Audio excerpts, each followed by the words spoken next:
Hey everybody, Fernie the Bernese Mountain Dog here, and I am here today to do a... Oops, sorry, I just ate like 3 Pillsbury croissants, trying to figure out if the ones that expire on January 4th taste funny. To my knowledge, only the first one did. So here's to hoping they aren't bad. There's no mold or anything in the dough, so I think I'm okay. Anyways, I'm here to do a critique video. I'm in school for photography, so I thought it might be handy for some Kinstagrammers to be critiqued, because I know a lot of people are always asking how they can improve on their photos, and I just want to help out. I don't want to be like, ooh, I'm a photographer, I know it's right and wrong, because there is no right and wrong. There's just some rules, and you know, a lot of people break the rules when it comes to photography and like creative things. So really, there's nothing right and nothing wrong, there's just biases. But yes, so I'm just gonna hop on in. Sorry if I don't do your photo. I don't want this to be 14 years long, and I don't want it to be like too repetitive. So just, if there's something I say about somebody's photo and you realize you do it yourself, just keep it in mind next time you go out to take pictures, and just be like mindful so then you can improve from it. Let's hop on in now. Anyway, so Wolf Sky XO sent me this picture here. And so it's a nice picture, it's nice and crisp and sharp, especially considering Instagram decays quality sometimes. The number one thing I feel is missing is that like a proper subject. There's nothing for your eye to fall on, if that makes sense. Like, this is a nice leading line, and so is the tree back here. So you're like, your eye can follow in this way and come down this way, or vice versa, this way and then out that way. But if you had something right here, it would add a lot more to the picture, and it would hold people's attention a lot longer than just, oh hey, it's a tree. Yeah, that's really all I have to say about this. The exposure like looks good. It looks like properly exposed, and the lighting looks really good. Yeah. On all, a good photo, just kind of missing a subject. Yeah. Cool, so we're gonna start with Bunny Webby, and they sent me this picture here. It's a really nice picture. The colors really do pop. The one thing I do notice is the tag. The tag is kind of annoying because it's like straight like this. So it would look better if it was like flat and you could read the logo, but then at the same time it would be distracting still because people would be reading the logo itself. I do like how the tiger's kind of framed by the branches here and all the leaves and flowers. It's nicely kind of framed. It's also kind of like a leading line. Like if you come in this way, and then the leaves kind of break the tree thing, so then you go through to there. It also helps that the tiger is white-ish, white compared to the background, because if you use like, I don't know, like a more neutral colored Webkinz, it might not feel the same. The next thing is the tiger is not completely white, it is kind of yellow, so that just kind of says that the picture is too warm and the white balance is a bit off, but unless it was intended to appear super warm. I also understand the fact that the sun is coming through the leaves and kind of gives it a greenish hue. But yeah, all in all, I really like this picture. It's really nice. Kind of makes me wish there were more colors around here right now, but there aren't. But it's also -30 outside, so whatever. Okay, then we have Xenon Kings. I'm gonna go with that one. I think that's how I pronounced it the first time I tried to do this. This one here, I like it, but it's not centered and the skateboard isn't straight.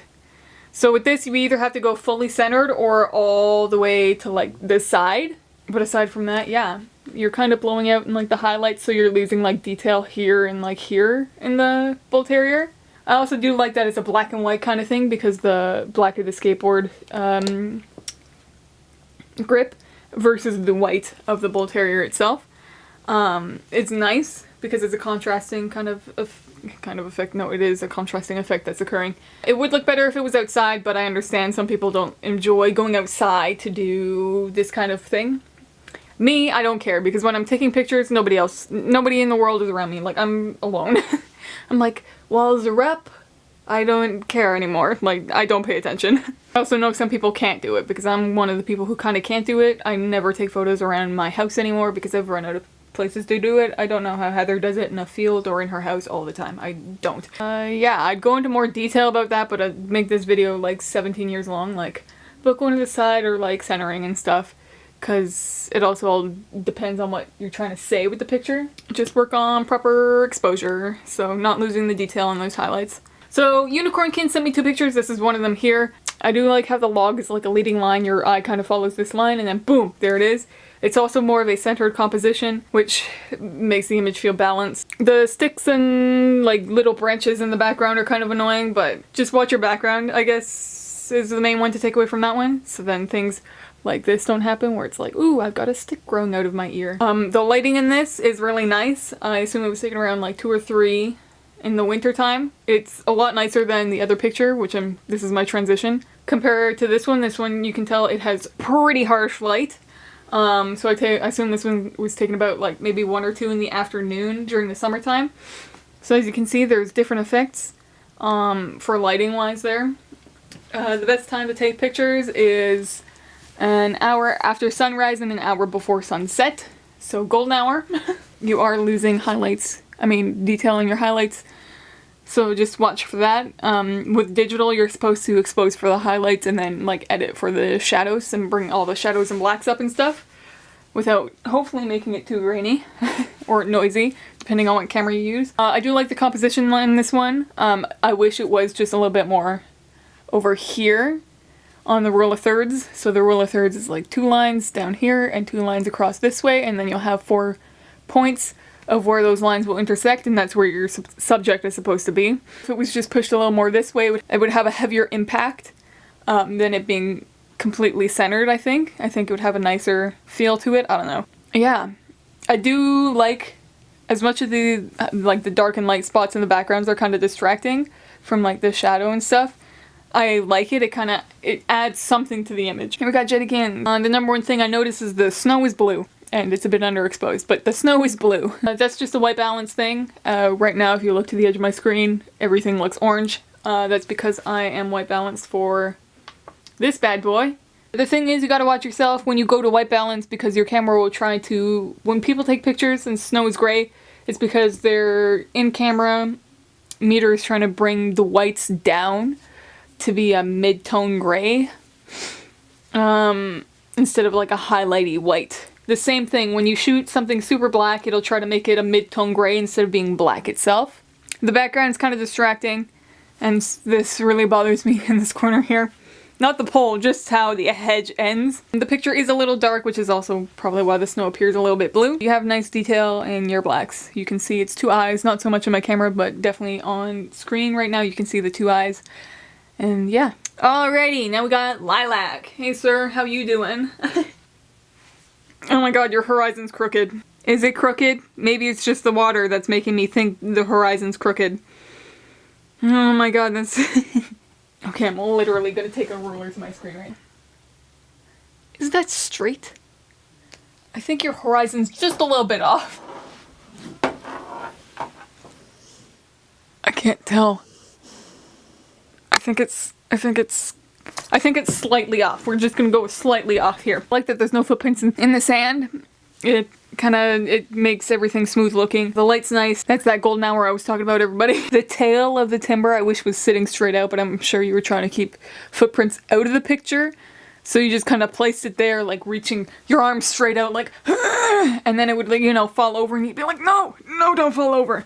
I've done that many times. The light is nice. I don't mind that it like falls off in the back. I do like the separation between the timber and the back. So like whatever fucking light is hitting that, giving you that backlight and that separation from the dark sand. Yeah, I don't know what else to say. Heather didn't give me a picture. She was just like, yo, just do something for my fall theme. I don't know what she considers fall though. So, because this one's from November 21st. Y'all, it's winter here, November 21st. Like, it ain't fall. I like the editing. The tag, bothering me now. I didn't notice it when I was liking it on Instagram, though. You still have some decent detail in the highlights of the horns and the white around the nose, but they're kind of being blown out. Did you do a vignette? Because the edges and corners are darker than the rest of the image, which was probably to draw your attention more to the middle. That or you didn't fix your lens distortion, depending on what lens you were using. I like the composition. You got... These are kind of annoying, but I don't think you could have fixed that. And same thing with the one going right across. Sorry if I'm making you hate this picture even more. Then you probably... I mean, I think you post the pictures you like the most. Hopefully. I fucking love this picture either way. I like that there's highlights in the eyes instead of making it look dead inside. We're all about catch lights. I went and I saw Star Wars the other day. I didn't pay attention. I just looked into their eyes. I'm like, wow, look at those lights. What lights were they using? What lighting is this? Like I don't, what happened? I don't know. Kylo Ren is a lost puppy, and that's all I got. Alrighty, this one here. This one's gonna be a rougher one. Your filter makes this look really out of focus. It also could just be Instagram. You gotta watch your, I know you like to crank that contrast, but you gotta watch about losing detail in the darks, because the pumpkin puppy is kind of mushing into that background, you know what I mean? It's kind of just a face. In a way. Yeah, I'm sure this was another one where you just kind of stuck them up there and you're like, stay, stay, stay, stay, stay. But yeah, just watch for details, shadow stuff, really. I hope some of you got something out of this. Y'all can always DM me some pictures and be like, yo, I like it, but how can I improve from it? Like, if it's something like the best thing you've ever taken in your life and you think, there's probably something I could fix in this, hit me up, I'm always open. But anyways, yeah, so I will see you whenever I see you. Thanks for watching, please subscribe,